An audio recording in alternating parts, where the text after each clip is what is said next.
Obrigado.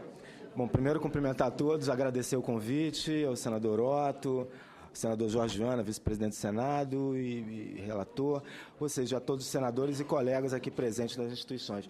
Eu estou aqui numa situação bem interessante, sou o último a falar e já participei de uma primeira votação, então a situação é meio tranquila, quer dizer, pode dizer que a matéria já vai sendo vencida.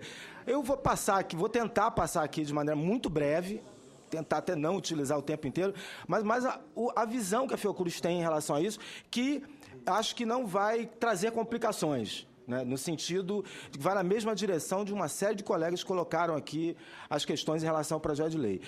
Eu lamento profundamente o presidente da Fundação, Paulo Gadelha, não pode estar aqui, exatamente porque ele está numa missão na França, numa discussão da constituição do Instituto Fiocruz Pasteur, para vocês terem uma ideia de como é que a gente tem trabalhado essa questão da cooperação internacional, que tem muito a ver com questões que estão colocadas nesse projeto. Quer dizer, ou seja, muitas das questões ligadas aos desafios que temos nesse âmbito tem a ver com desafios globais, tem a ver com desafios, como já foi bem colocado aqui, no âmbito da soberania nacional, no âmbito da geopolítica, eu diria, internacional, porque nós estamos falando de bens muito valiosos para a humanidade, e interessante que, apesar de estarmos falando de uma geopolítica internacional, também tem a ver com aspectos nacionais, regionais, brasileiros fundamentais, principalmente em relação a essas populações que, durante muitos anos, foram esquecidas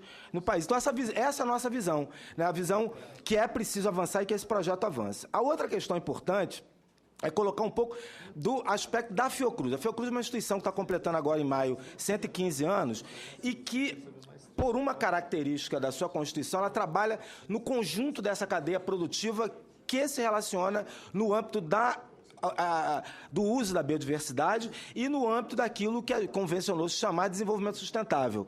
Ou seja, eu diria que também, no tripé da Convenção da Biodiversidade, no âmbito da preocupação com as populações tradicionais. A gente tem projetos ligados aos quilombolas, aos indígenas, aos caiçaras. Temos muitos projetos de pesquisa básica, temos 2 fábricas, uma fábrica de medicamentos e uma fábrica de vacinas. Portanto, nós estamos no conjunto da cadeia. Isso traz complicações, obviamente, para a execução da nossa missão. E esse projeto está relacionado diretamente a essa história. E, às vezes, algumas dúvidas da gente também estão relacionadas a isso. Por exemplo, aquilo que se refere à questão da repartição de benefícios em relação aos produtos acabados ou produtos que não acabaram, como bem falou aqui o nosso diretor do Museu Guild. Ou seja, são dúvidas que estão colocadas, mas acho que há condições plenas dessas dúvidas serem dissipadas. A outra questão importante que eu quero ressaltar, e por isso citei aqui a visita que o nosso presidente está fazendo à França, se refere à relação com as empresas estrangeiras. É muito importante que isso fique muito claro nesse projeto, eu acho que está também num caminho bem adequado, né? Nós acreditamos que essa entrada e a possibilidade de associação deva ser feita com as instituições públicas nacionais brasileiras, né, para que haja condição dessa execução de projetos, então, com as empresas estrangeiras, deem garantia para nós desse aspecto da soberania nacional. Então, eu diria que essas questões que estão colocadas aí nesse projeto se referem a isso. E eu queria destacar algumas outras, né, que são preocupações nossas por essa situação da Fiocruz se localizar desde de uma pesquisa básica até a produção de medicamentos e vacinas imunobiológicos, né? E um aspecto especial da Fiocruz. Nós somos uma instituição do Ministério da Saúde, do Sistema Único de Saúde. A pesquisa e o olhar sobre a questão dos patógenos, como está colocado no projeto, que acaba a gente não falando muito sobre isso, a gente fala muito sobre a biodiversidade e, às vezes, esquece que os patógenos também estão relacionados a essa questão. E hoje nós também, muitas vezes, temos travas para a pesquisa de patógenos. Tenho muitos pesquisadores que colocam essa questão para nós. Quer dizer, a necessidade que existe de darmos respostas para as grandes epidemias e endemias brasileiras também passam por aí. Então, eu quero colocar esse ingrediente a mais da importância desse projeto. Acho que temos importância, essas importâncias mais gerais, mais globais e tal, e ele tem uma importância fundamental nessa questão do fortalecimento do SUS. Eu, por exemplo, só para não falar só de patógenos, mas também das respostas a eles, eu participo do Comitê Nacional da Política Nacional de Plantas Medicinais e Fitoterápicos.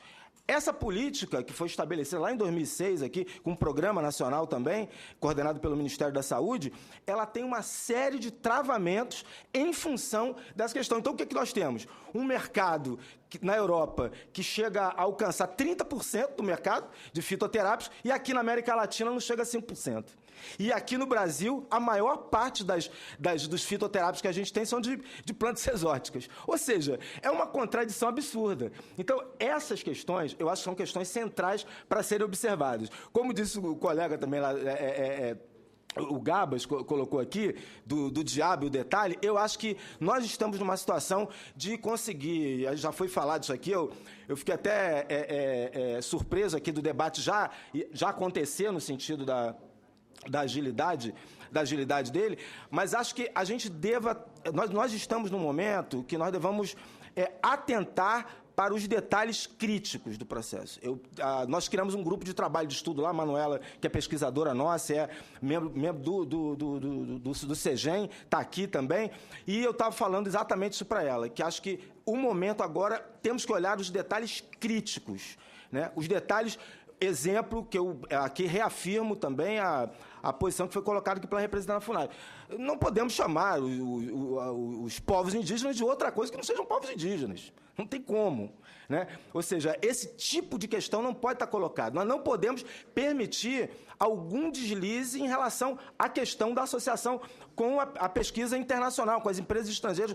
Nós temos que permitir que a indústria nacional, que as empresas nacionais tenham condições de ter agilidade no processo de relacionamento com as instituições de pesquisa. Então, segurança, flexibilidade, agilidade quebra o que tem hoje, que no caso, por exemplo, do Comitê Nacional de Plantas Medicinais, o que a gente vê reinando é medo e incerteza, é isso que está colocado lá. Medo e incerteza de fazer pesquisa, de colocar um produto na prateleira, porque eu posso ser multado, porque eu posso ser... Ou seja, essa situação que está colocada. Então, eu diria que nós estamos num momento bastante importante. Eu chamaria esse momento de um pedaço de um início, tá?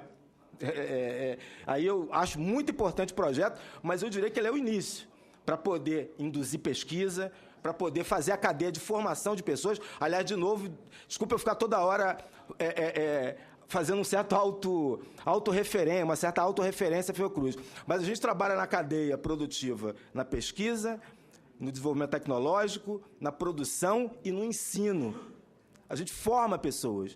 Então, os nossos 6 mil servidores, 5 mil e tantos servidores, com um total de mais outros tantos colaboradores, que a gente tem 12 mil pessoas trabalhando em 10 estados do Brasil, é assim que a Fiocruz se localiza hoje, não só no Rio de Janeiro, mas em 10 estados do Brasil, inclusive em 2 estados da Amazônia. A gente tem que olhar para todos os biomas, formar gente em todos os biomas, formar pessoas, fazer pesquisa no semiárido, no Cerrado, na Mata Atlântica, na Amazônia, em todo lugar. É desse modo que nós estamos encarando esse processo. Então, a preocupação da gente é com a possibilidade de desburocratizar esse processo, de fazer com que a gente tenha... Aí eu confesso para vocês que eu estava numa certa dúvida, e nós discutimos ali sobre esse regime de urgência, mas, pelo visto, há um certo consenso em relação a se tratar dessa matéria de modo ágil, e eu acho que vale a gente manter interlocuções bilaterais nesse caso. Me comprometo aqui a encaminhar um documento